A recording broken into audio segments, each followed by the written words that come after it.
Actually, there's a lot of noise ongoing because Arsenal won somewhere yesterday, but the fans shouldn't come up to attack me and beat me up. I should say, okay, congratulations to there is the Arsenal fans. But then today, halftime we're doing it in a different way. We're always in football.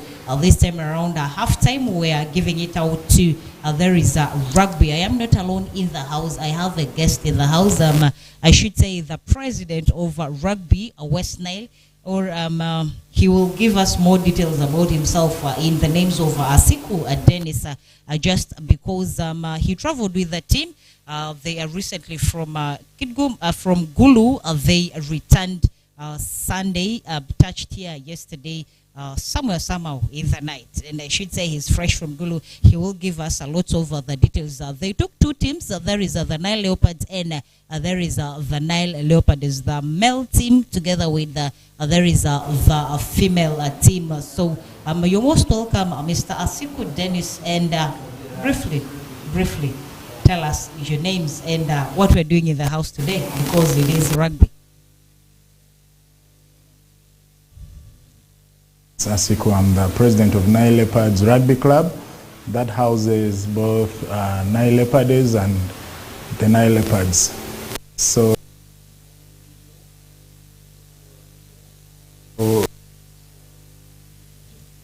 follow rugby and also other sports in the region. Thank you. Okay, you people traveled on Friday to there is Gulu to take part in a sevens circuit down in Gulu. But then I was following very closely in some of the results that came through this time around. I don't know what happened. Briefly tell us about the journey and maybe the tournament that took you to Gulu. Northern Sevens is the regional league, which was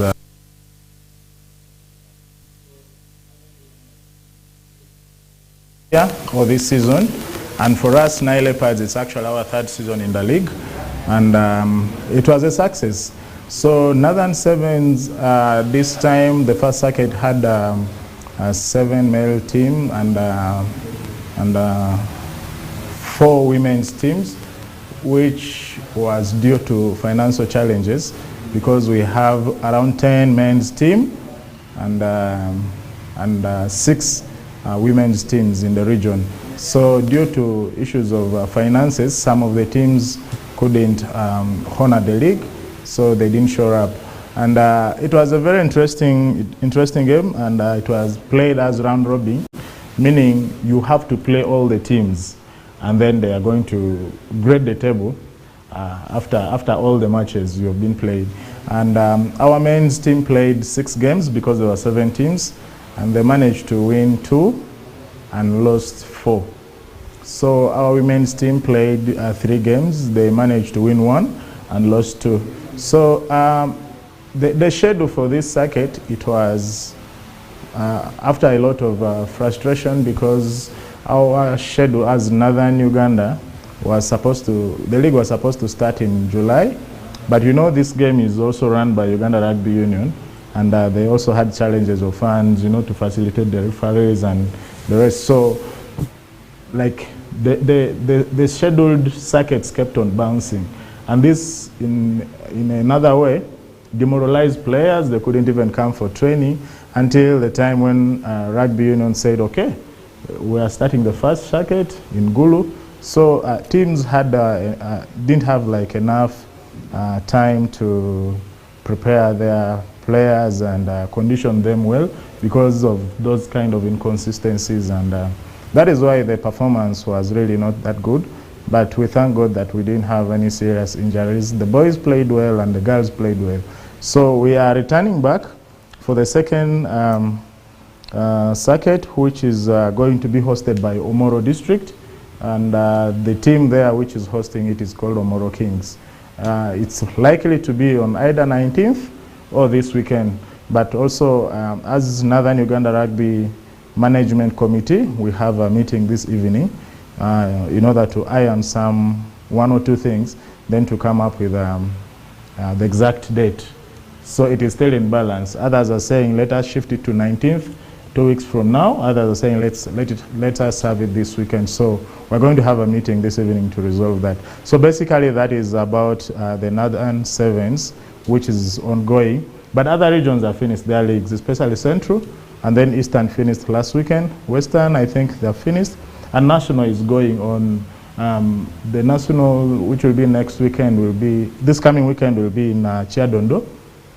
And the previous one, Nationals, was also hosted at Kings Park Arena. So basically that's about the rugby season, which is currently going on. Talking about the Omoro circuit that is upcoming, that I overheard you say you're supposed to have a meeting this evening to actually come up with the exact date when this game is supposed to be played. I am looking at fatigue. Because if you look closely at some of the results that transpired down in Gulu, we'll see Nile Leopards, and both the teams didn't actually perform so well. We had Nile Leopards play Lira Bulls. They lost 22-0. Nile Leopards played Omoro Kings. That's one win they had, 19-5. And then with Gulu City, they lost 32-0.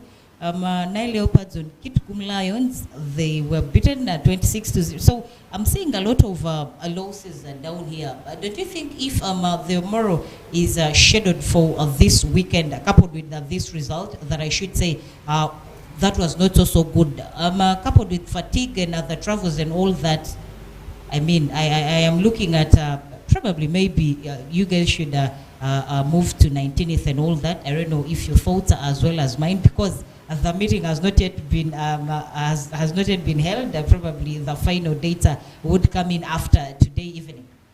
Yeah, actually, I'm one of the person who is actually advocating for 19th. Says that our team and the players of also other teams, they have enough recovery, and also it gives them enough time to prepare.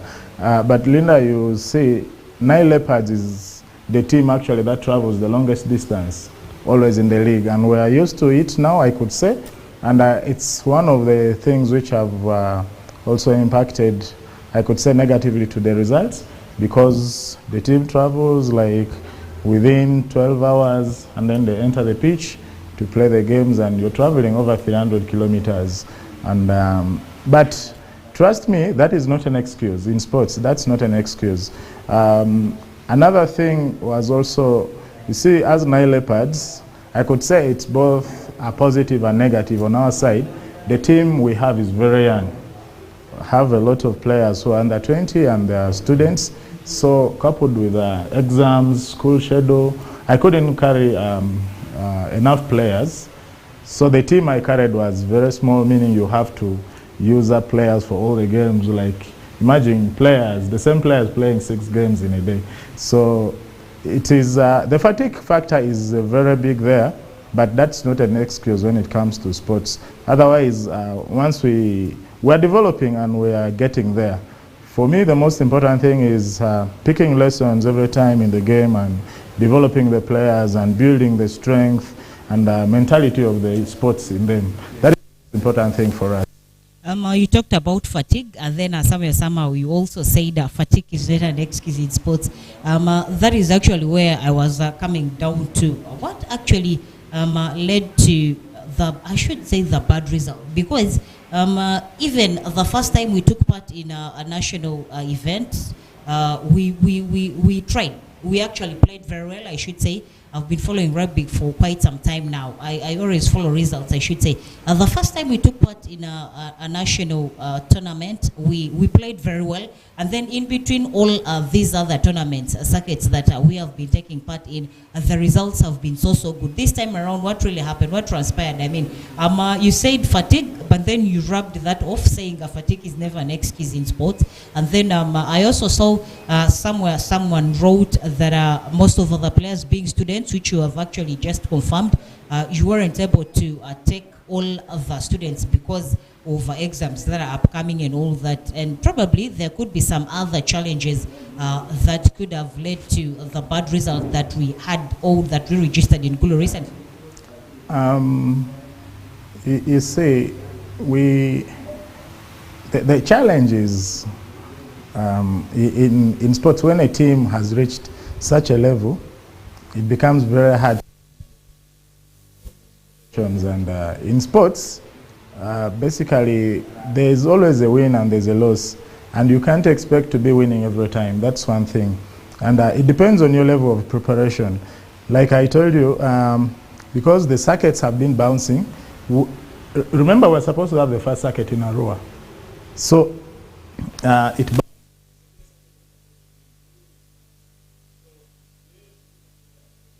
realization and players were not even a schedule, and we didn't even have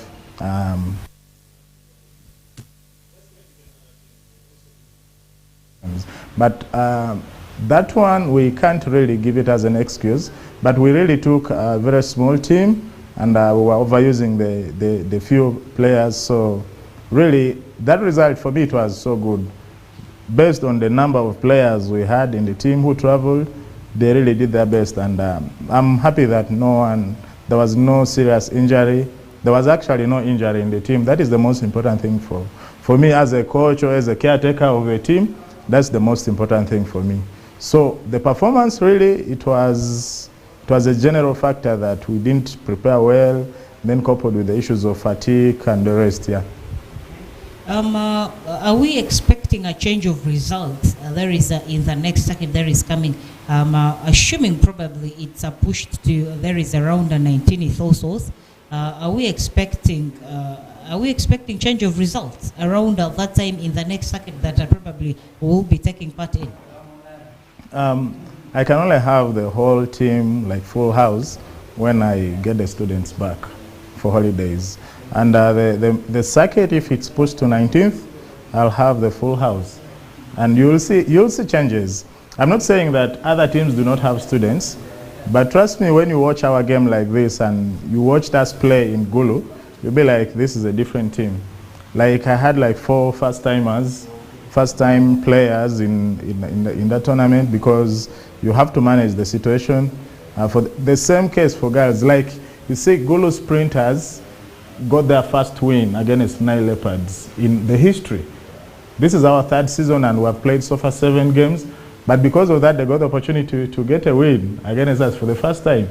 We have been losing to Kitgum. Kitgum has ever lost to us in the ladies, so it is a normal thing. But Gulu sprinters, it was a blessing in disguise. But trust me, we are getting back, and the team is strong. The young team we have, it's an advantage for us because of our sustainability, that these players are going to play for long and also advance to other established teams and grow their careers. So we are looking at building and grooming our young boys and girls within our region and give them that opportunity to shine. That is why we are focusing on young people. I want you to briefly, this is off kind of the circuit. There is, the last time I visited the pitch where you people normally train from, there was this young boy that I saw, and they told me he was the youngest in that team. Do we have a particular age group or a particular age bracket that is supposed to come in for a rugby, or it's open to any age? When we are developing these boys and girls, we do not limit anyone. The limitation only comes when we are going for tournaments. And for our league, with World Rugby Union standards, we only play players who are above 19 years. But also there are some exceptional cases where we have players who are 17 and 18, but they play after signing consent, after getting consent from their parents. Why we do that is to protect the players and also to waive off a series of issues of playing with underage players, and then you have legal implications regarding issues of injuries. So we have some good players. Actually, one of the youngest players I have is called Anguzu Rashid. He's a senior 4 student of Mvara SS, and he's an exceptional player. He's the guy who made a try against Heathens when we were in Kitgum for nationals. And you can't imagine him going through all those big guys who have over 10, 20 years of experience in rugby, and this is a 17-year-old boy who is maneuvering through them and making a try over such a team. So such kind of players, we can't leave them off the team. But any age group, we have Nile Cubs that caters for under 12, under 15 players, just to keep them playing and to keep them growing in the game. So even if you have an 8-year-old and comes to the pitch, we know how to handle them, just to give them and for them to enjoy the game. So we don't limit any age group, but only when we have games. That is when now we pick the ones that we are supposed to play. Yeah. It's a little bit always hard dealing with ladies, I should say. But here you are. I've not had any complaints from you, maybe unless otherwise that they're hidden. Trust me, managing a ladies team has been quite a big challenge to almost every other stakeholder or every other coach out there. There has been dealing with managing ladies. And here we are. You are managing two sides. There is the Nile Leopards, and the Nile Leopard is specifically the female team. Briefly tell us how you do it with these girls, because when I go to, I randomly sometimes come to the pitch, because where you guys train is just at my neighborhood. But sometimes I pass by and I sit and watch them from a distance and all that. You see really, you see the energy in them, you see the hard work in them and all that. And yet, there are other sectors of sports where you see ladies training and they train in Leslie. Sometimes they need to be reminded about trainings and all that. I've seen that in baseball. I am a baseball player. One time, I tried caretaking the ladies' side until I gave up. You cannot just manage it with ladies. But I see it quite different in rugby, and I admire that so much. I really don't know the zeal you put into to motivate these girls and all that. Briefly tell us about something about how you manage the ladies. You see, for us, our philosophy is simple. We are not just training and building players. We are building human beings. So what we do is we instill a sense of discipline in these players. Yeah, you know that you're supposed to be for training at 4 p.m. or at 5 p.m. You don't have to be reminded, because when you're not disciplined, trust me, however much you love sports, you'll never go very far. So the sense of discipline in the players is what really takes them very far. And the girls, especially the girls, these are young girls who can listen. And playing a parent role in them is one interesting thing which makes it easy for me to manage them, because even up to their homes, the parents call me when like things are not working out well. You see, your daughter is doing ABCD, and then I'll be like, first give the phone to her. And I also play my role as a coach and a parent to the girl, and that has been helping us a lot. And I really appreciate them, because if it wasn't because of the discipline, it was going to be very hard. And the good thing is they know what they want. So you've come to the pitch, you've come to train, you focus. That is it. And then you go home. And also we have our, I could say, ground rules, where there are do's and don'ts, where we even suspend them from training or from the team, something like that. And it has been working well. And for any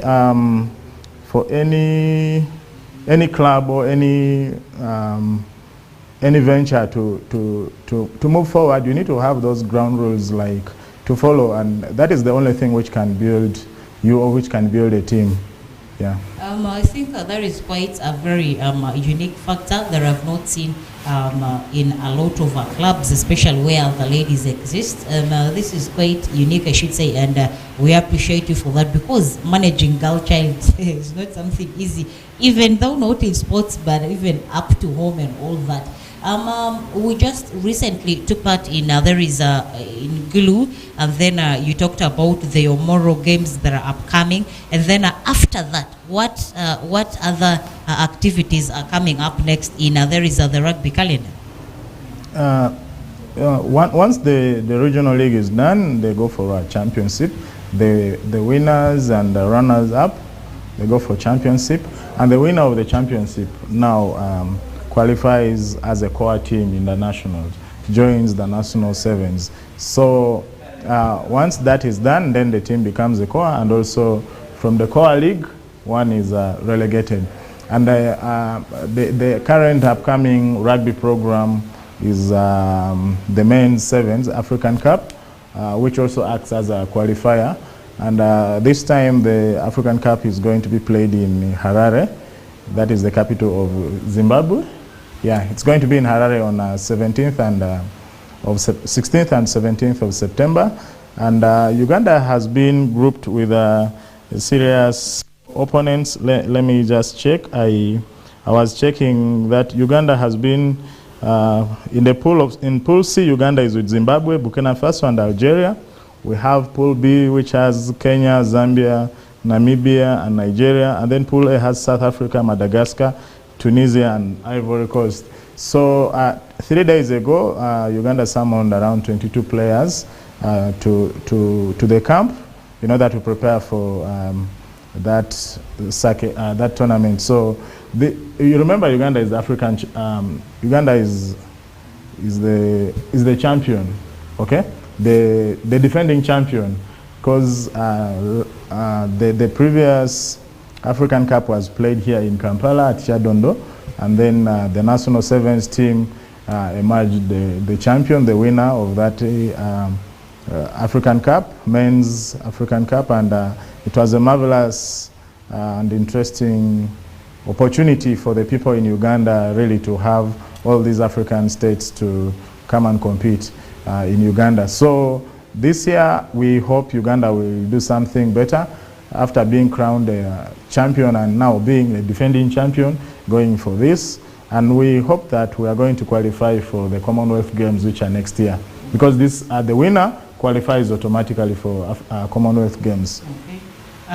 There is a little bit international, and then getting back to our zone, there is West Nile. As our time is closing up, maybe there could be certain things that I would have not asked in a question interview mode that you would probably want to air out to the fan base that we have out there over. There is the Nile Leopards and the Nile Leopards as we sign out.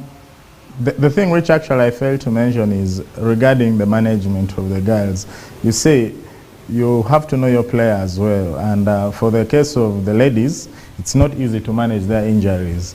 There are certain moments when like someone is not really badly injured, but because this one is a lady and is too emotional, Steven keeps on breaking down. It becomes, sometimes if you don't have a medical background, or if you don't take them to the specialized facilities, you may end up even spending a lot of money on something which may not work out. So really understanding your players is key. And for those who are focusing on sports development, be it in rugby or basketball or boxing or anything, you need to just understand your players well. And the first thing you need to do in order to make the team progress and grow is focus on the discipline of the team. If you do that successfully, then you're destined to a higher level. We have challenges, but this time we don't want to focus on challenges because we know everyone goes through that, issues of financial challenge, transport, what. So that one is like automatic, it's like a song. So we don't really talk much about that, and we encourage the community really to embrace these sports. Much as there's a stereotype which goes out there that rugby is a dangerous game, what. Yes, it's a contact game, but there's a way to play it safe, and also the way to officiate it that in order to make it a safe game. So all the stakeholders in the region, we need to have more Nile Leopards, okay? We need to have very many rugby teams cropping up from West Nile, meaning if we have all the stakeholders coming to support the sports, be it from schools and also communities, we'll have very many clubs, and you see this will open platform for very many young people to grow in this sport. So that is what I can say as a